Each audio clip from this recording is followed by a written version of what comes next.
So picture this, it's the year 2020, and I've been making tunes, up to that point I've been making tunes for 8 years, not even on and off, but like on. So like quite, every day, or at least 5 days a week. And the first 3 years of my career was spent kind of more treating the DAW like a playground, making all kinds of genres, learning lots of new things and learning lots of the wrong things as well. Some techniques that really just didn't work. So it was just kind of just learning and getting like some success, some relative success in some remix competitions. But when I say success, I mean top 15 max, not top 1, 2 or 3. So anyway, then the 5 years after that were really spent broadening my community, broadening my network of other DJs, other artists that I know.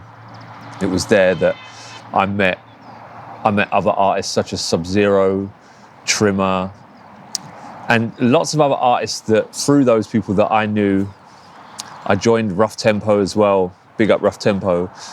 And it was in those places that I was able to meet like-minded people, and those people knew other people, etc., etc., etc.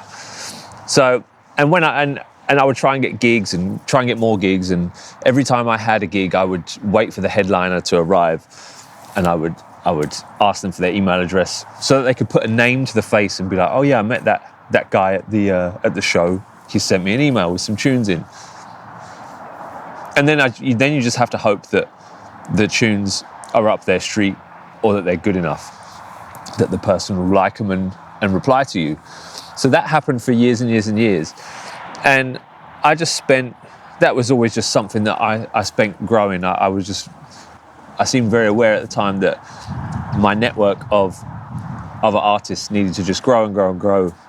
And the more people could play my tunes as possible. And by 2019, I'd had tunes on rotation. Like I had dubs being played in clubs, at festivals. DJ Hazard played, it was a core memory of mine, DJ Hazard played a tune at Rampage. He was back to back with Hype. And I remember that because it's a core memory.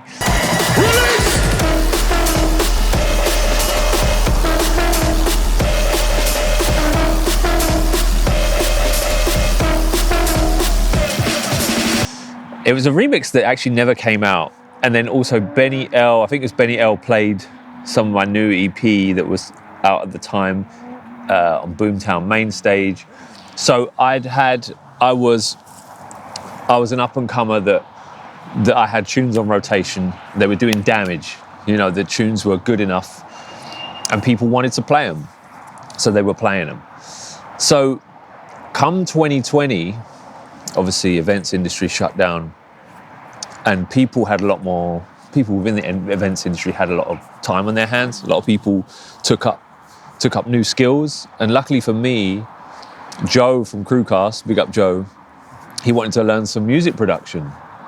So he messaged me on Instagram and he said, hey man, like, do you do one-to-ones? And I honestly couldn't quite believe it. I had to like double check that it was him. I was like, this is the owner of Crewcast, right? Because, Crewcast, even in 2020, they were also massive. And I'd never had any dealings with them.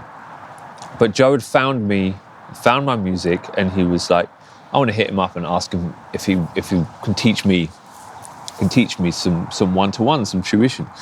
But I kind of saw, and I was really grateful for that, and I bit his hand off at the opportunity. But I saw the bigger picture and the bigger opportunity. I was like, oh my days! Imagine if Crewcast would sign an EP from me. So that was my, like, in the back of my head, that was my goal, and so I would have these one-to-ones with him, and every now and again I'd be like, oh hey man, like I've got a pack of tunes I'd like you to check out, and I made sure that these tunes were slapping. Do you know what I mean? I left no stone unturned. I would sleep on the idea, wake up the next day and be like, let me see if this bass works better instead, mute the other basses, and I would make sure that it was the best that I could do given my skill set. and he loved he loved Four Tunes, and we put out an EP in 2021. And my point of that story is that you need to always be showing up as your best self, because you don't know who's watching. You don't know who's watching your page. You don't know who's watching your DJ sets. If you're just always, if you're giving 100% all the time, you can't expect better of yourself. You know, it's if you just give in 100%, what more can you do? Other than you can tell yourself, yeah, maybe I could have stayed up an extra hour until me. I sleep at like 10:30, so I can say like, oh, if I'd have stayed up till midnight, maybe I can do more ideas, whatever. There's lots of what ifs, but the point being is that if everything that you do, whether it be an EP, a 2-track, a single, or whether it be having a Zoom meeting with a new label or something, just always being your best self, and then that can be what attracts labels and what attracts other artists to want to be involved with you. Because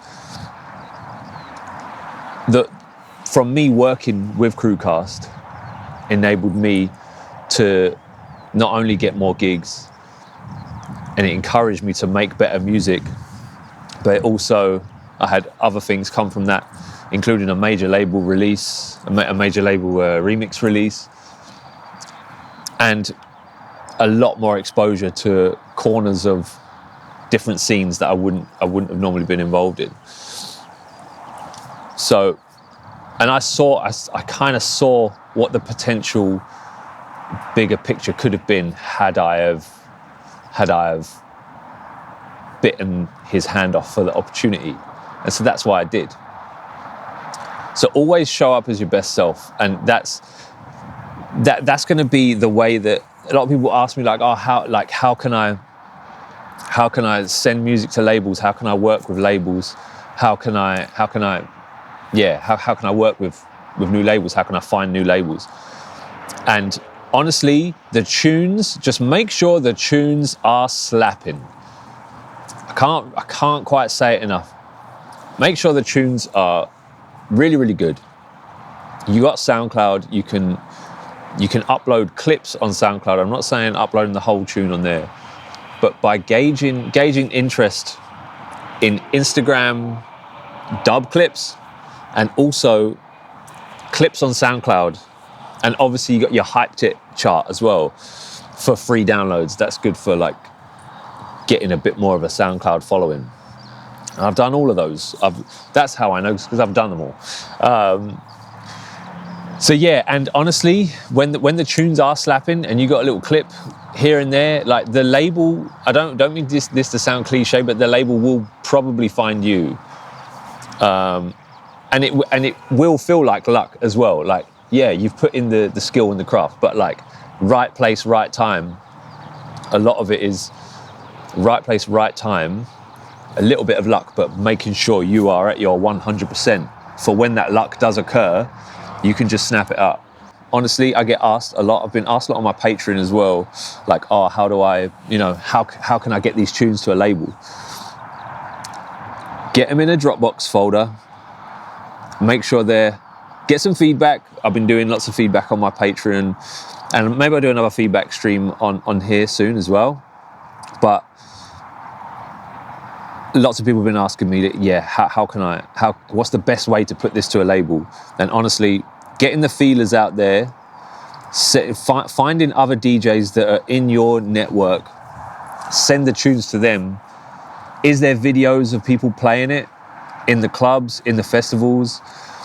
Is it going off? Because the labels want to see, is this tune going off? Like, it might, or if it's a club tune or the type of music that I generally make. I don't make very many type of streaming tunes. The labels want to, like, dance music labels want to see, like, is it going off? So if you've got evidence of that, it's going to help. It's going to help the label want to sign it a bit more, because they want the best for the release, and they want the best for the artist, and they want the best for the relationship between artist and label. So that's my advice. Just make sure, if you want to get your tunes to a label, make sure they are the best they can be. Send them to any of your DJ friends, and if you don't have any DJ friends, get some DJ friends. There's plenty out there. There's plenty. There's a big, lovely community within drum and bass, especially.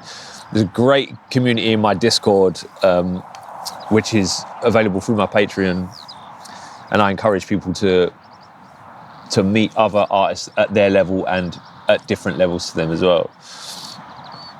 And make some good music together and on your own. So yeah, community, building your network, and getting some feedback. But not the main feedback you want to be getting is it going off in the clubs, to be honest. So yeah, thank you for watching this video. If you liked it, I've picked another one for you here, and I'll see you on the next one. Big up.